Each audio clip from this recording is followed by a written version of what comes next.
প্রধানমন্ত্রী তারেক রহমান দেশ চালাতে অলরেডি ব্যর্থ হয়েছে, দল চালাতে অলরেডি ব্যর্থ হয়েছে।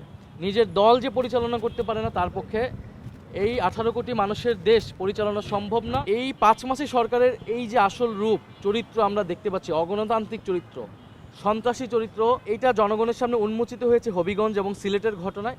আজকে পেট্রোবাংলা বলেছে যে গ্যাসের দাম বৃদ্ধি করা হবে 16 টাকা থেকে 25 টাকা। বিদ্যুৎ কেন্দ্রে যে গ্যাস, যানবাহনের যেই গ্যাস সিএনজি, সেটা আপনার 42 থেকে 65 টাকা করা হবে।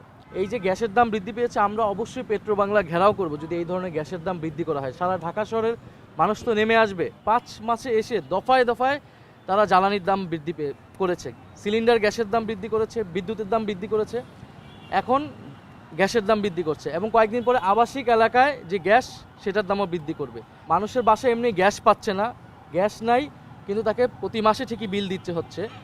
এখন আপনি যখন এই বিদ্যুৎ কেন্দ্র এবং যানবাহনে গ্যাসের দাম বৃদ্ধি করবেন, এটার ইফেক্ট সারা দেশে পড়বে। দ্রব্যমূল্যের দাম বৃদ্ধি পাবে, কলকারখানা বন্ধ হয়ে যাচ্ছে, ব্যবসায়ীরা কেউ এই দেশে ইনভেস্টমেন্ট করতে চাচ্ছে না। এই যখন সামগ্রিক দেশের পরিস্থিতি, সন্ত্রাস, চাঁদাবাজ এবং দখলদারিত্ব চারিদিকে ছেয়ে গিয়েছে, এই 5 মাসে সরকারের এই যে আসল রূপ চরিত্র আমরা দেখতে পাচ্ছি, অগণতান্ত্রিক চরিত্র, সন্ত্রাসী চরিত্র, এইটা জনগণের সামনে উন্মোচিত হয়েছে হবিগঞ্জ এবং সিলেটের ঘটনায়।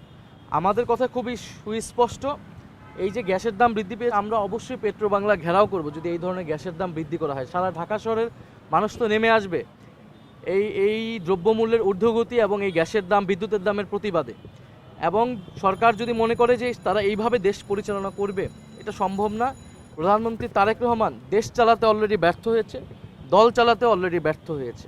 তৃণমূলের নেতাকর্মী যারা নিজে নিয়ন্ত্রণ করতে পারে না, নিজের দল যে পরিচালনা করতে পারে না, তার পক্ষে এই 18 কোটি মানুষের দেশ পরিচালনা সম্ভব না। গণ অভ্যুত্থানের আকাঙ্ক্ষায় দেশকে পুনর্গঠন করা সম্ভব নয়।